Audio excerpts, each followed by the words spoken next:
Hey guys, welcome to Facebook Live. I am doing two recordings right now, so I don't know which camera I'm looking at. So sorry if that's really weird for you. Um, I wanted to go over the top 3 ways that you can spot mind control. I've been going over this with Rodney Allgood, and we were talking about it and watching some of his videos. And so I wanted to write it down and explain how it goes along with Mormonism and how it relates to Mormonism. And before I get started, I want to let you know that I do have my online course up and running, Rebirthing School. And if you are interested in doing Rebirthing School, registration is open. So PM me, private message me, and we will get connected, and I will let you know the details of that, and you can see whether that is something that you're ready to go through and that it's a fit for you, and it'll help you to get all the skills that you need to harvest all the greatness of your experience going through a faith transition or a religious transition. So the top 3 elements that have to be in place in order for mind control to exist. We're experiencing that a lot of religions have all of these elements. A healthy religion, one that's evolved and that's kind of recognize some of the manipulation that goes on. So not all religions have these top elements going on for them, but the ones that do, they are very much getting embedded in your mind, and they wreak havoc on your ability to think and grow and develop. And so if you know what they are, then you can spot them in your own religion or in your own institution. It's not just in religion. So here are the 3 top elements that have to be in place in order for mind control to work. And they're very subtle, and we don't know that they're happening. So the first one is allegiance. The system creates an allegiance. And what I mean by allegiance is they get you to believe that they're the one and only way. I got my notes up here, so if you see me looking over here, that's where my notes are. That they get you to believe that they're the one and only way, and they're the only approved way. And so all this proof that they're the one and only way is only emotional proof. It's not evidence. It's not research-based evidence. It's not factual. It's just you have an emotion and a feeling, and that's emotional proof. That's the one and only way. And because there's a lot of other people that believe that way, then that's about the only evidence they have to prove that it is the one and only true way. And they get you to believe that it's God's way, and that it's the right way, and that it's where you belong. See, these institutions feed very much on your ego. If we're not aware of how the ego operates, we're very susceptible to being manipulated. And so if they want to get us to believe that we belong. So this sense of inclusion is very innate in all of us. We want to feel like we are included in things and that we belong somewhere. And so we have this desire, but we also, the ego wants to be superior, wants to dominate, because that gives it a sense of stability. If I can dominate, then I won't be vulnerable. And so in the same time it makes you feel included, it makes you feel excluded from the rest of the world. And this is how it feeds the ego.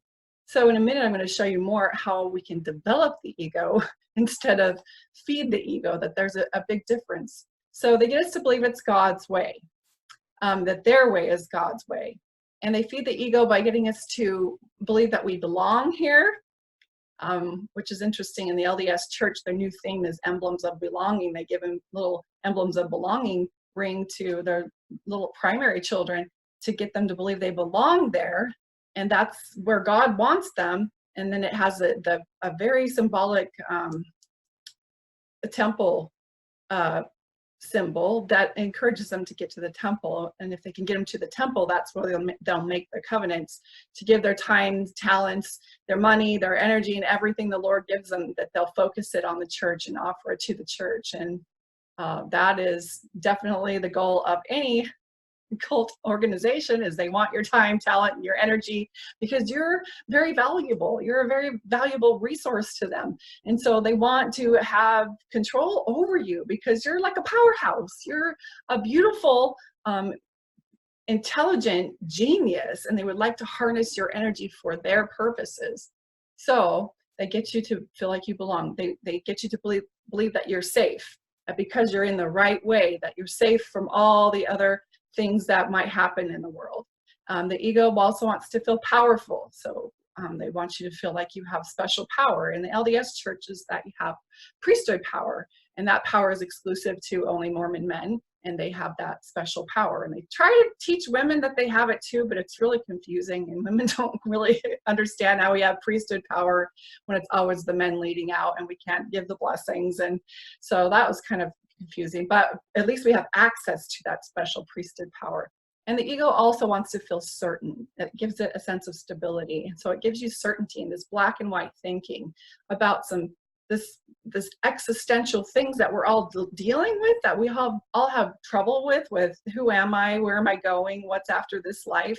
It gives you certainty in those things. Now the certainty is all based on a feeling and an emotion, not on evidence and not on proof, but those feelings and emotions are the confirmation that we get to say that that's true. And in the church, we're taught that those feelings are the superior confirmation, that is the highest way to know truth is by your feelings, which, that's not really true. Because what happens is when you are converted based on your feelings, anything that comes in that's logical or rational, that explains that the way that you believe is not really the way things are, you discount it and you dismiss it. It's like the ego blocks it off and says, no, I have this confirmation. It was emotional confirmation. It's the highest sense of knowing truth. And so whatever comes in, even though it looks really logical and really rational, I have to toss it out. And so that's what happens when you have an emotional and psychological conversion. Then any kind of rational thing, just you're blocked out. And this is how we get a lot of intelligent people who are involved in cults. Is because they don't know how the ego operates, and they have a hard time bringing in those logical things, and they'll use confirmation bias to maintain their stability within the system. So we have this allegiance has to be in place, and the way that you keep safe and you keep in God's way and you keep belonging is that you obey. So obedience is like the first law in a cult heaven.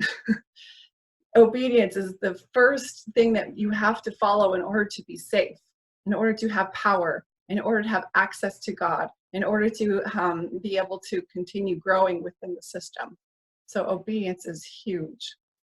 So we're taught that little quips to keep us in that stage of allegiance, and that is when things don't really add up and they don't make sense, they have little sayings that cause us to just turn it off and not focus on it anymore. So if something happens and we really want answers to it, we'll say things like, it's all in God's hands, or it's all in God's timing.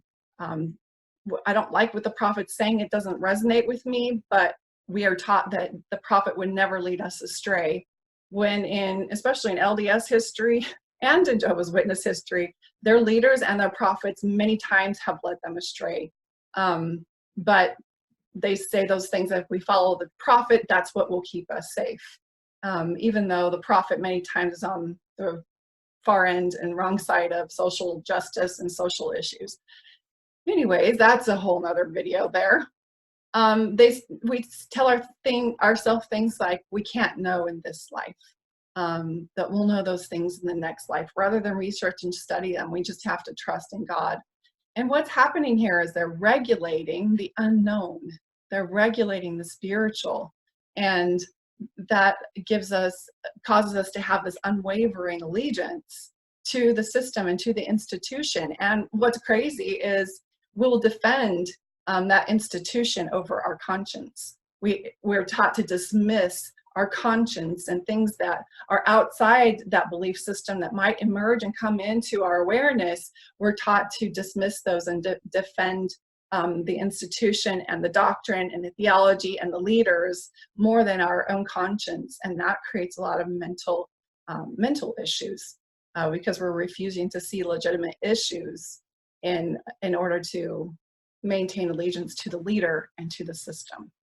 So that's number one, is allegiance. Number two is fear. Without fear, we can't keep the whole system together. So fear in the religion that I was raised in the LDS church, is we're taught that without them we are going to fail, that they are watchmen on the tower, they can see things that we can't see, which is funny because the magazine of Jehovah's Witness is the Watchtower. Again, for that way, same thing, is that they can see things that we can't see, and they have a sense of guidance that we don't have access to. There's no proof of these things, but that has to be in place. That has to be a belief in order for the system to lock you in and get you to conform and be in a cult without knowing that you are being under this mind control. They convince you that they are the source of your goodness, but without you, that you wouldn't even be a good person. And it's your affiliation with them creates favor with God. You then feel vulnerable and are taught that you are vulnerable to temptation, that you are vulnerable to deception, and even evil possession, like evil spirits can get to you, that you are just this vulnerable being that Satan wants to destroy you, totally annihilate you, that there is some enemy out there trying to get you, and that you need to be afraid of that, and that the world is wicked, so it twists your mind to only see the wickedness in the world and not to see all the good that's going on, good that's happening by people who are not even members of your faith. But we only focus on the good that our church and our culture are doing to prove, that have that confirmation bias of that means our church is true. So you're also threatened that you're going to lose the Spirit. Without the Spirit, you won't have guidance in your life. That you in the Mormon church, you will risk losing your family in the next life. I can't think of a more insidious doctrine than to tell somebody that as long as they follow Mormonism, that they can have their family in the next life, but if they don't, they will be separated. I don't believe in that God. I just think that's ridiculous. And in Jehovah's Witness, you will lose your family in this life. And what happens is doctrines that teach you that you will lose your family in the next life and that they're the only one with the solution, they destroy families in this life. And Jehovah's Witness, when they leave, they do lose their family because they're taught that disfellowship is what Jehovah wants, and that's the source of love. And so it's woven in their doctrine that you should shun. And so it's very overt that the shunning is required. We're also in fear of ultimate destruction, of going to hell, going to outer darkness, and specifically the apostates will go to outer darkness, and that they are sitting at the table of demons. In this space, you also are taught that you have to prove that you're worthy. And I think that goes in with allegiance, that you are under direct counsel all the time to prove your worthiness, that you have to defend your worthiness. And you have worthiness interviews every 2 years if you're an adult, in the LDS church every 6 months if you're a youth between the ages of 12 and 18. So I think that goes in with showing your allegiance. And you're taught that there's no better place. And where will you go? I mean, that's like the words of an abuser, that without me, you'll be nothing. And if you lose me, that you will probably become a prostitute and a drunk, and you'll probably be sick and cheating, and you'll be a liar, and you'll have no moral standards whatsoever, which is ridiculous because the rest of the world, they're doing, morally, we're doing better than we ever have. I mean, I would dare anybody and challenge anybody to believe living 200 years ago that we would have a stronger moral experience than what we're having today. So that's kind of interesting. So we also use the confirmation bias. Anything that happens in that would confirm those beliefs and confirm those fears, then we use it to validate those fear structures that are woven into the theology. So we have allegiance and we have fear. The third element to watch out for is that they're the only ones with the solution. They have the plan of happiness, the plan of salvation, that they are the ones, first they deliver this really bad news, and then they let you know that they're the ones with the good news. And so that means that in Mormonism, that means that we have the sealing power, that it only comes through us, and that it has to come through that priesthood authority. So we're going to say today that in Jehovah's Witness, they're taught that only the Jehovah's Witness will survive Armageddon. And these are all feeding the ego too. You're also taught that we're the only ones with authority, even without proof. The only proof that we have authority is that Joseph Smith, in Mormonism, that Joseph Smith got that authority from God. And the only proof that we have is that other people believe that. There's no proof and evidence that that's even real. So we don't have proof that we're the only ones with authority. We just say that we do, and if you say it enough, you believe it. So in the Mormon Church, we are also assured that we have a living prophet, and that he is the solution, that he won't lead us astray, and that he's leading and guiding this ship in a direction that's going to keep us in safety. And I noticed that he's making a lot of changes and adjustments, which many of them I'm happy for, but they're not in alignment with spiritual development. They're just in alignment with getting your church to stop looking so much like a cult. That's kind of what a lot of the policy changes that are happening. Not too many doctrines are changing. In fact, no doctrines are changing, just policies are changing, because after all, it is a corporation and it is a business, and we have to move and shift with the times because the people's needs and wants and demands are changing, and so we have to align with that. We also have the Holy Ghost in the Mormon Church. You only receive the Holy Ghost through the proper priesthood channel and through baptism, and that will assure you a place in heaven and make sure that you don't be led astray in that. That will guide you in your life, and that's the only solution. And then we have things like tithing. Like tithing is going to assure your progress in the church, and you have to pay your tithing in order to be worthy to go into the temple, and you have to pay your tithing as proof of your obedience, and that tithing is considered fireproof insurance. So I feel like I'm looking at 5 cameras all at the same time. I apologize if I'm everywhere. So we have this allegiance, we have fear, and we have a solution. And what it does is it imprints upon our mind, and it starts to formulate patterns in our mind and ways of thinking that we have a hard time thinking outside the periphery of what's been created in that system. And we're also afraid to think outside of that because we're going to risk, being in the temptation of the devil and losing our family and losing the Holy Ghost. So here's the problem with that. If you no longer believe that you have the right to think outside of that maybe the world is bigger than that you have a problem with the Book of Mormon being a legitimate source of history, that it was probably more of a remix of spiritual things that were available to Joseph Smith, and rather than brass plates that were sucked up into the earth, that you have a hard time believing that and having enough faith to believe that, and you start recognizing some of the fallacies and some of the behaviors of the leaders that have been covered up, and you start to realize that they weren't the upstanding kind of people that you trust to lead and guide your spiritual development and your growth. And if you can't support that and you leave, then you can't leave with your dignity intact. And that's how you know if you're in a cult. Any healthy organization, you can leave and just choose it's not for you, and the people are like, okay, see you later. We're glad that you spent time with us, and good luck on your journey. But not in a mind control system. You lose your dignity. Kids won't be able to play with your kids. In Jehovah's Witness, you have the overt shunning where you're supposed to shun, and if you're caught communicating with people, you too are in danger of being disfellowshipped. In the Mormon Church, the shunning is more covert. We pretend like we don't shun, and we say we don't shun, and it's in our teachings that we wouldn't shun, that we need to love everybody, but it happens. It happens very much in the Mormon Church, and it's called a covert shunning. You will also be highly judged. You will be excluded.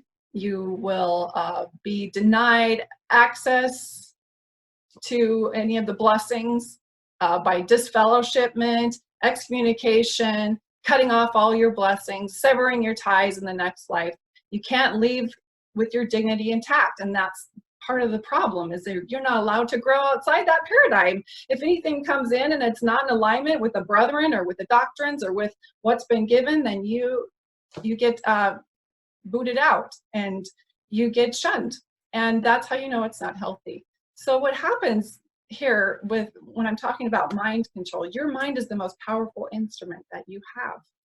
Your mind is what is projecting onto this universe, and this universe is giving you input and output, and you have frequencies and information going on all around you to create this experience that you're having in this physical body. And any control that a group or organization can get on your mind, they can harvest your energy, your focus, your attention, your finances, your resources, your talents. They would love to do that for their intention and for their purpose, especially if they can prove that their purpose is the most righteous one. But in this place, we lose a sense of ourself. Our identity is woven into the institution so much so that when you put the institution aside, you hardly know who you are and what it is you want, because you were taught who you are and what you want based on the filters that the institution put on you, especially if you were born into it. It's almost as if you were living in a prison. I love this. Rodney Allgood gives this analogy that if you were born into a prison to parents who were also living in that prison, and you were born there, and you wouldn't know any different. Everybody would be wearing the same clothes. We live in the same circumstances, and we're taught in that prison that anything outside the prison is dangerous, that you will get hurt, that the evil one will destroy you, that you will lose your family and never see them again. What's interesting is in that place that there doesn't need to be any guards. There doesn't need to be anybody at the gate, because you're afraid to leave. You're afraid to look outside, and anybody outside that might even look like they're having happiness, you're taught that that is deception and that those people are in denial. And you don't have to have a guard at the gate or the window, because those people are afraid to leave, because their mind has been slanted in a way that the ego won't bypass it, and it's afraid to leave that and have that growth experience. What's interesting is if you lived in that prison, the greatest day might be, hey, today in the prison, we are going to have a barbecue, and we're going to watch Netflix, and we're just going to have as much food and drinks as you want, and we're all going to party. And you, in your mind, you think that's the greatest day in the world, not realizing that there's a whole different world outside the boundaries and the walls of that system. And so you don't know what's out there. So you don't know the level of happiness you can experience. I'm going to let you know the secret right now to know if you are under the influence of that mind control is, what is your level of joy? Are you really happy? I know in my experience within the church, I tried to be happy. I needed to look happy. I was doing everything I knew how to be happy. I was as obedient as I possibly could. But if I was honest with myself, I didn't know to the extent that I was unhappy and I was not experiencing joy, and that my joy had been limited and bound to only a specific availability. And so that was an amazing experience for me, is to recognize I really wasn't living in a place of joy, and I was living it to the highest degree of obedience that I possibly could live it. So the mind also loses this existential stability when you leave the system. And so that's why we call it a crisis, is because literally you lose your identity, you lose stability, you lose relevance within your community. Everything that has been validating you and your existence and your value up until this point is now collapsing. And now the only thing that's going to be left over is the real you. The real you without all the indoctrination and without all the filters. And at this point, you get kind of scared and you realize that you're ill-equipped to function in the real world, that you've kind of been sheltered, and that you have a lot of opinions and beliefs that are very limiting. And you also realize you're a little underdeveloped and you're lacking some skills that other people learn by having to extend themselves and to develop those skills in the world. Things like you recognize you have passive-aggressive behavior, that you have no internal boundaries, that you have a lack of ability to process your emotions, that your intuition has been tampered with, and so it's very twisted and skewed. And so at this place, we realize that we think we're critical in our thinking. We think black and white, and we're very judgmental, but we don't know how to think critically and think for ourselves. And that original thought has not been encouraged in us, and our thoughts have been directed to fit within the paradigm of that system. I hope this has been helpful for you, and that those three things, when you recognize them, that somebody's claiming to have the only solution, that they're making you afraid of the world, those are fear mongers. And what's interesting is those who claim to have religion say that they have the message of peace, and they're the most fearful people on the planet. And then you have this idea of allegiance, that we have to obey, and that they're the only ones that can keep us safe. That those three things, when they're working together, they're playing on your ego. True ego development. Instead of feeding your ego, we want to develop the ego and understand those fears and cross those barriers and make take the risk to grow and develop and to continue on our journey forward. And that takes a lot of courage, because you risk losing everything. So those of you who are leaving these institutionalized religions, I commend you. And that is a big leap. And it can be scary. And that's why I do the coaching that I do, is because I want to help during this time. It's a treacherous time. We're learning skills. I know for most people, it's about 5 to 10 years before they start to feel normalcy in their life, because of the epic transition that can be on them, depending on the severity of how they were indoctrinated and how much they were depending on the church structure. There's all kinds of variables, whether or not their spouse is still in, whether or not their children are still in. All those things impact your life and create mental sickness in the body. And so that is what I focus my coaching on, is helping you to have that transition, to heal your family relationships, to reestablish your identity, and to recalibrate your intuition, so that you have that bright, clean connection and that guidance in your life, so that you can become the greatest version of yourself. So if you're interested in any of the coaching, I'm going to leave links below. And remember, I got my online course. I'm so excited. This is like a car wash. Like, you come out and you can go through the car wash and you scrubbed out a lot of that genetic and DNA manipulation, and you're able to start thinking freely for yourself and be able to have the skills that you need to move forward. So my online course is now up and running, and we have registration open right now. So private message me if you're interested and you want to learn more. I hope you have a great day.